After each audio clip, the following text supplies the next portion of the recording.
Batteries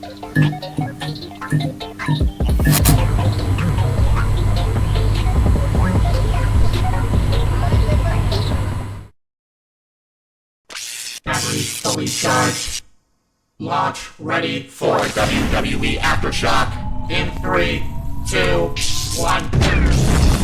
World Wrestling Entertainment Discussion is live.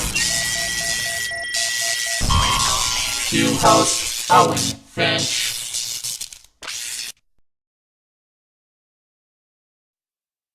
Hey, what's up, everybody? Welcome to WWE Aftershock Week 42.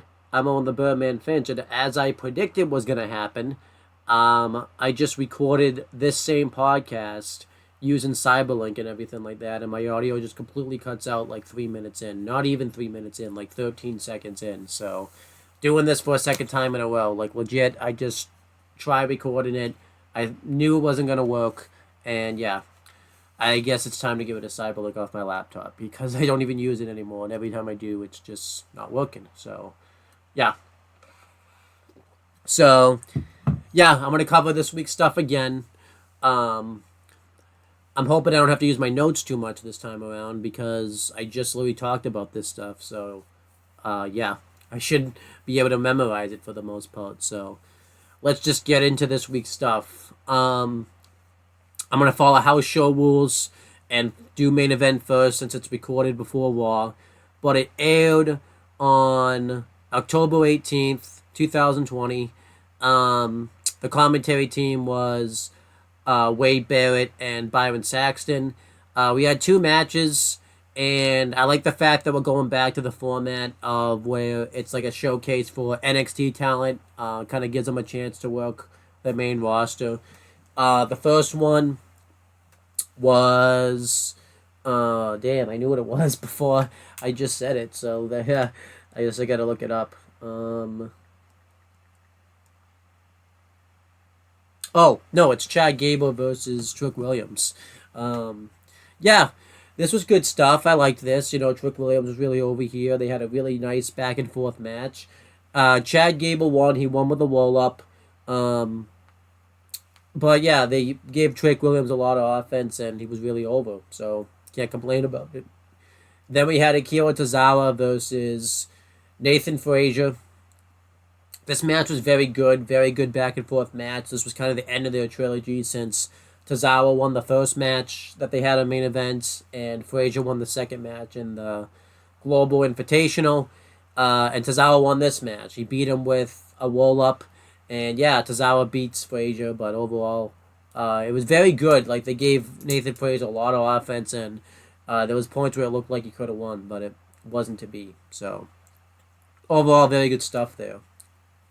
And then we had Raw. It was the season premiere of Monday Night Raw that took place on October 16th, 2023. And the commentary team was Wade Barrett and Kevin Patrick. This was the first time we didn't have like an American accent English person at all on commentary for Raw. It was commentated by, an Englishman and an Irishman, which was pretty cool. Fact right there. Michael Cole ended up having to pull out the show. He had a family issue. So he had to miss Raw pretty much, which, was unfortunate. And Raw kicked off with Sami Zayn coming out. He was wearing a Kevin Owens t-shirt. And he talked about how he's had the best year of his, entire career pretty much. He's thankful for all of his opportunities. But he just feels lost because he ended up losing his tag team partner Kevin Owens due to the trade between Jey Uso coming to Raw, and now Kevin Owens is on SmackDown. And he just doesn't really know how to feel about it. Then he gets interrupted by the Judgment Day. They talk about how they bring in people who feel like that are lost. And they say they could do the same thing for Sami Zayn, but they really don't want to. They just want to absolutely take him out. And they surround them in, but before they can do anything, Jey Uso runs out with a steel chair, and Sammy and Jay are fending off the Judgment Day with the chairs, but you could just kind of sense that there's this uneasiness between Sami Zayn and Jey Uso, mainly on Sami Zayn's end, because of how he's feeling due to the fact that KO was drafted to SmackDown, or traded to SmackDown anyways. So it bleeds into a segment backstage where Sammy kind of addresses this with Jey Uso, and he just doesn't know how to feel right now. So Jey Uso's just like, okay, I get it. And then Sammy loses his mind. He starts throwing stuff around backstage, and then he runs up to Jey Uso, and he apologizes. He just says that he just doesn't know how to feel right now, but he's happy for him, and he's happy with their friendship. And Jay and Sammy kind of, bury the hatchet a little bit and show that they're still kind of good. But yeah, I really liked this segment of what they did with Sami Zayn and Jey Uso. I thought it was very good stuff. It was definitely 2 thumbs up right there. So it was very good stuff. Then the first actual match on the show was a Falls Count Anywhere match between Shinsuke Nakamura and Ricochet. This was a war. Both men really took it to each other. They fought all over the arena. Eventually, Nakamura does win. He puts Ricochet through a table, and he beats Ricochet with the Kinshasa. And yeah, that was pretty much the end of that. I thought this match was great, though. I gave it 4 stars. It was just a great back and forth match. So that was great stuff. Then,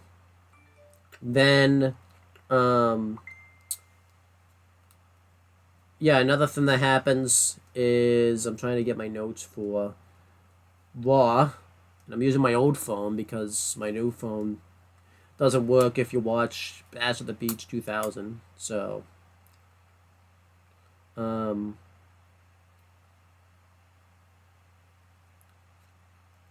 yeah, and this doesn't really work the best. Alright, okay, here's my Raw notes. Okay, next, Tegan Nox, Katana Chance, Kaden Carter, and Nikki Cross are backstage, and Piper Niven and Chelsea Green come up, and they put down Tegan Nox, and it leads to a match between Natty and Piper Niven that was terrible. It really wasn't good.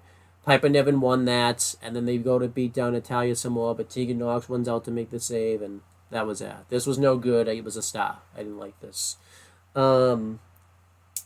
Then we have a video package for Walter, hyping up his dominance. They do the same thing for Bronson Reed. This was obviously to build them up for their Intercontinental Championship match coming up later on in the show. And in that match, it was just great. It was 2 big men that just really went to war with each other.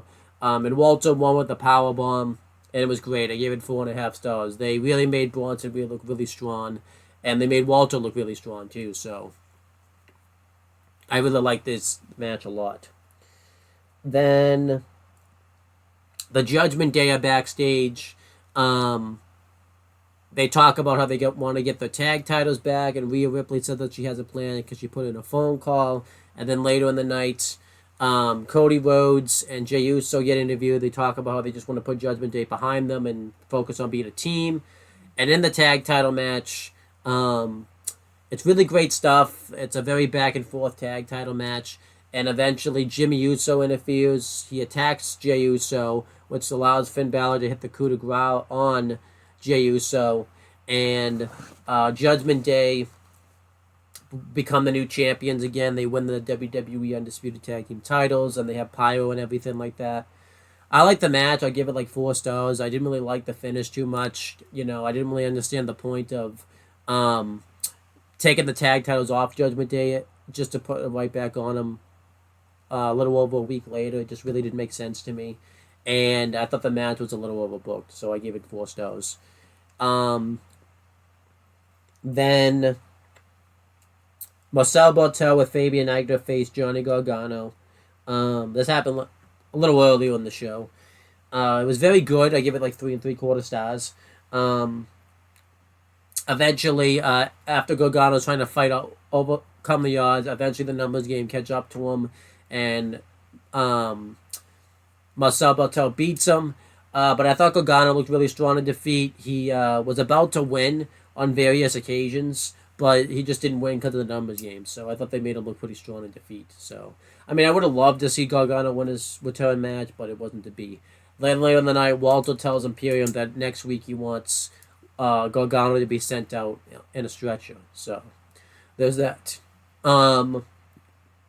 Then Seth Rollins comes out to do a promo with Drew McIntyre, and this was a great promo segment that these two had here. Seth Rollins wants to know kind of what Drew McIntyre's deal is, since he's like talking to the Judgment Day and everything like that, but McIntyre's kind of giving him the cold shoulder.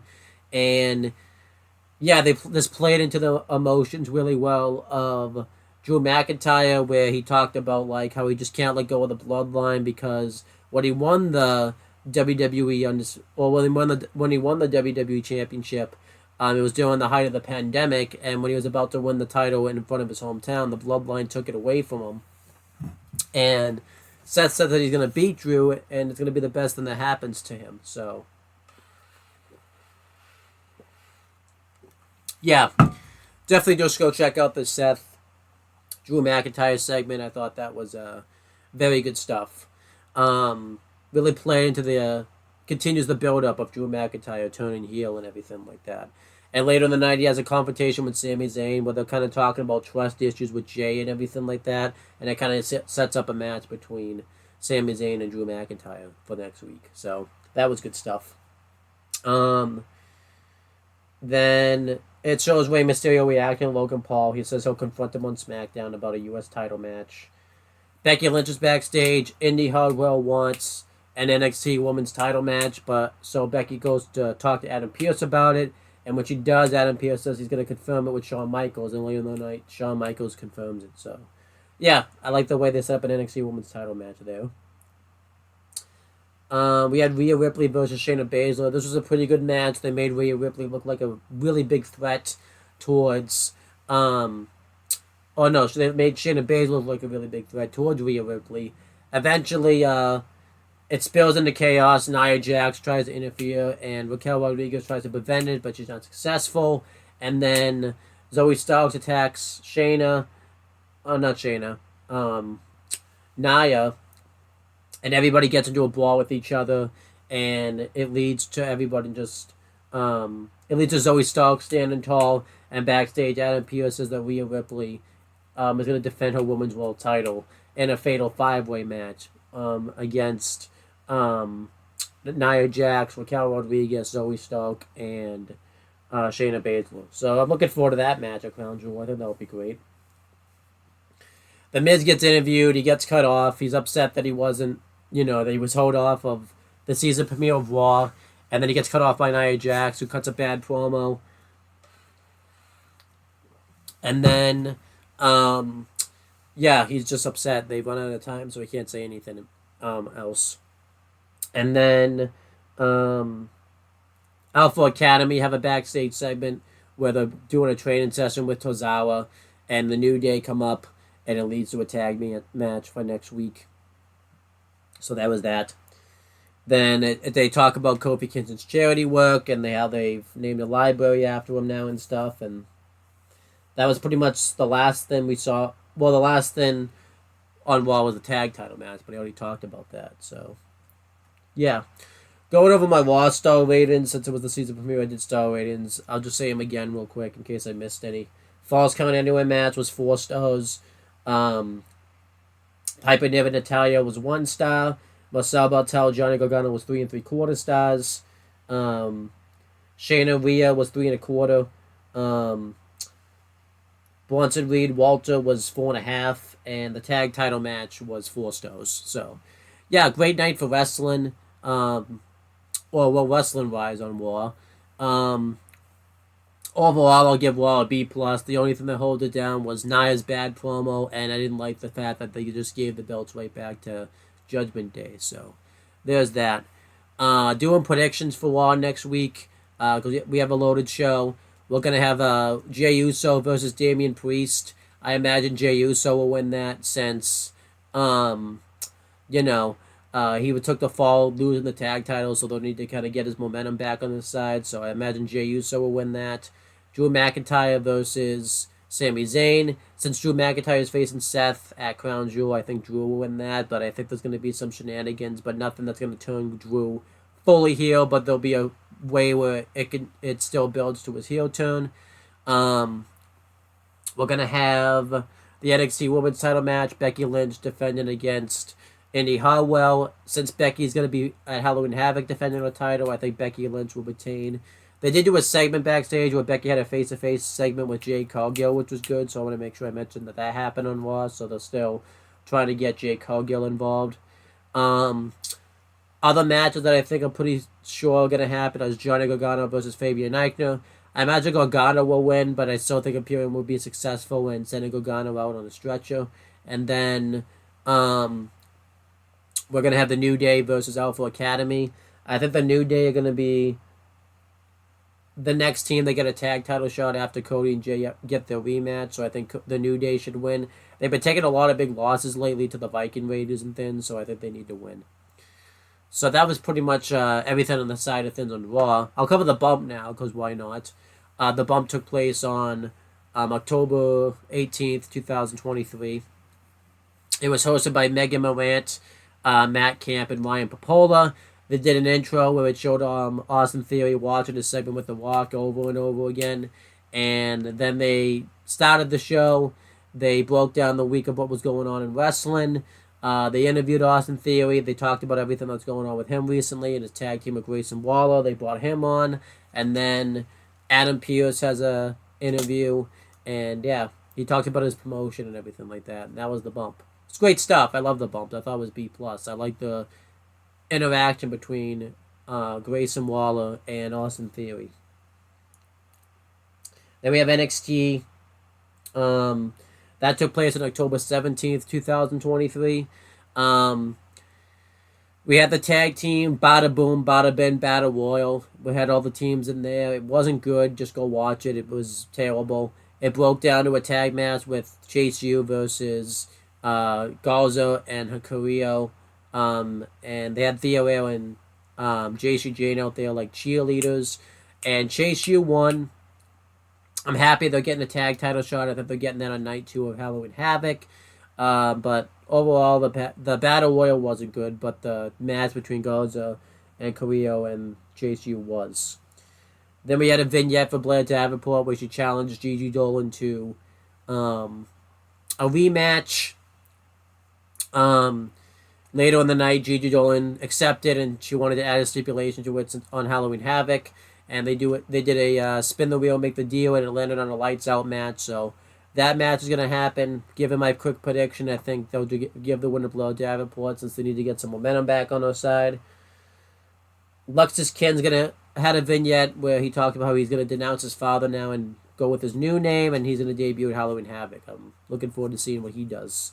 They did a promo with Carmelo Hayes where he talked about how happy and says that he feels like he's on top of the world. Corbin and Dijak come out and put him down, and then Ilya Dragunov comes on the screen and announces that Cody made one final call as NXT GM, and he added Trick Williams to the title match. So Corbin and Dijak tried to stir the pot and break him up, but it didn't work. But backstage, Carmelo Hayes was upset that Trick Williams went behind his back and added himself to the title match, but they patched things up. Not long enough, though, because Trick Williams was taken out by somebody, so he wasn't even able to compete in the triple threat match, or the four-way, so it went back to the original triple threat match. And in that match, Carmelo Hayes won by pinning Dijak. Corbin hit the end of days on him, and after he hit it, Carmelo Hayes hit nothing but net on Corbin, and when he pinned Dijak. So I think what it's setting up is it's going to look like that Carmelo Hayes took out Trick Williams, because what a coincidence he gets taken out. So there you go. I liked everything they did with the NXT title match. I don't get why they add Trick Williams in the match if they were just going to take him out. And I don't love that it's going to look like a breakup of Williams and Hayes, but it is what it is. We had a couple of women's breakout tournament matches. It was Carmen Petrovic versus Jada Palco in the first one. This was good stuff. I really liked this. Carmen Petrovic won that, and then later in the night, Ariana Grace faced Brindley Rise. I didn't like this match. It was bad, but Ariana Grace won, but it wasn't good. So now they've advanced in the tournament. Um, Kiana James faced Shotzi. This wasn't good either. Eventually, Roxanne Perez ran interference and allowed Shotzi to win. Then later in the night, she challenged Kiana James for Halloween Havoc, and they did spin the wheel, make the deal, and that's going to be a Devil's Playground match. So that was interesting.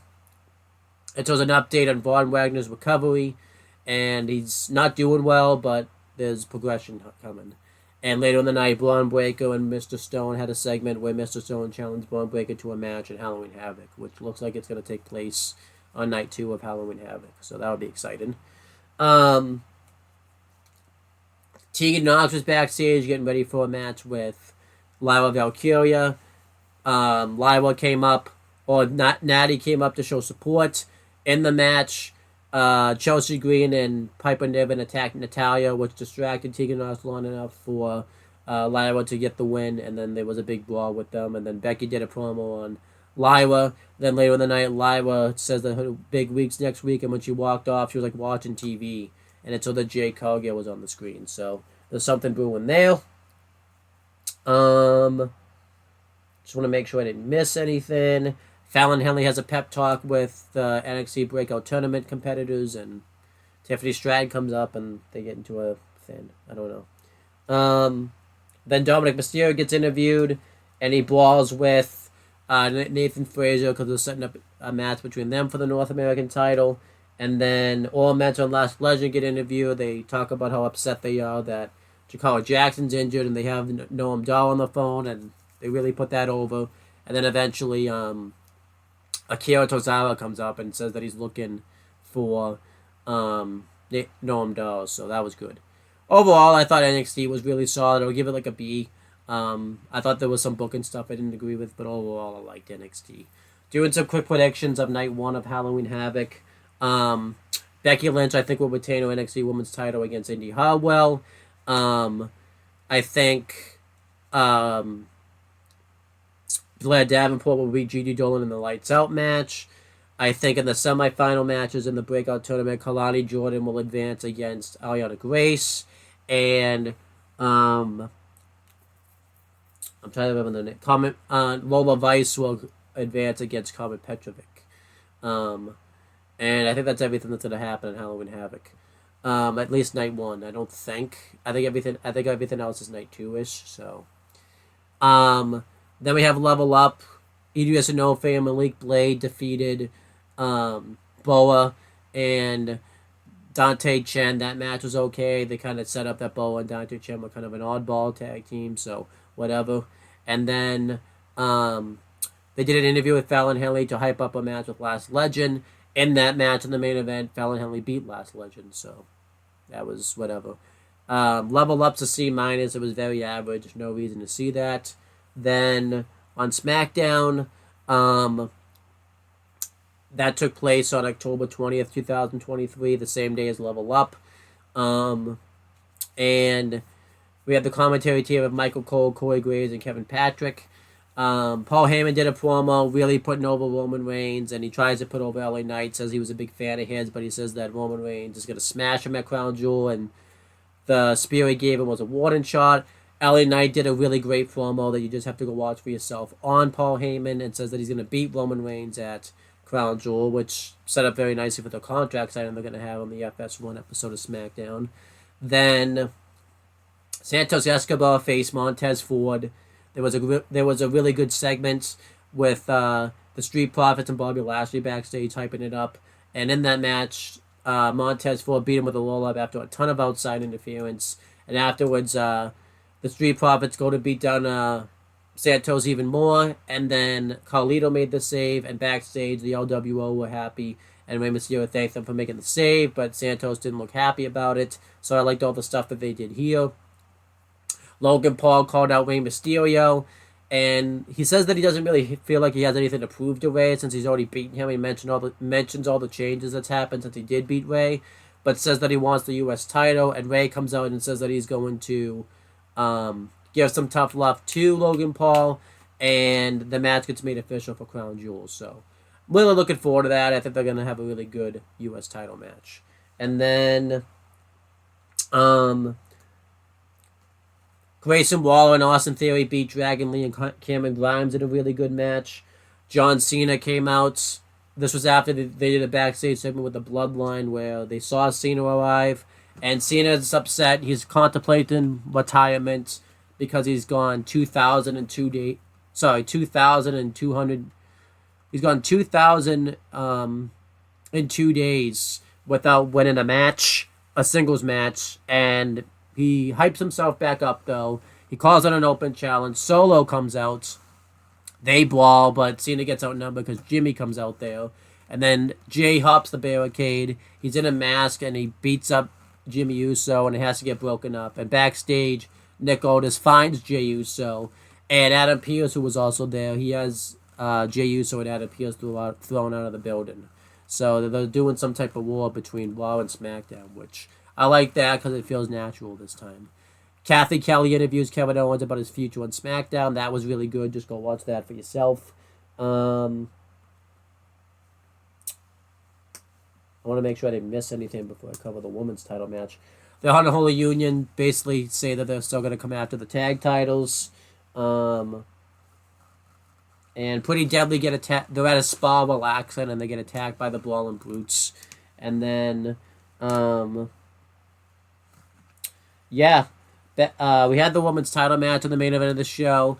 It was a great back and forth match. Charlotte went for a spear, but because Io Sky was holding the title, where she would hit the spear, it knocked out Charlotte Flair, and she retained the title. They go to beat Damage Control, go to beat her down afterwards, and Bianca Belair returns and make the save and lays out Bayley with the KOD. So that was that. I thought SmackDown was awesome. I'm giving it an A-. I thought pretty much everything on SmackDown worked for me for the most part. So that was, it was good stuff. And then predictions for SmackDown. It's going to be on FS1 next week. In the contract signing with LA Knight and Roman Reigns, I think LA Knight Roman will cut fiery promos on each other, but I think LA Knight overall will stand tall since he's got to get one up on Roman Reigns. Rey Mysterio and Santos Escobar will defeat the Street Profits, and I think that's all that's announced for SmackDown at the moment. Nothing else that I can think of. And that's this week's content in WWE.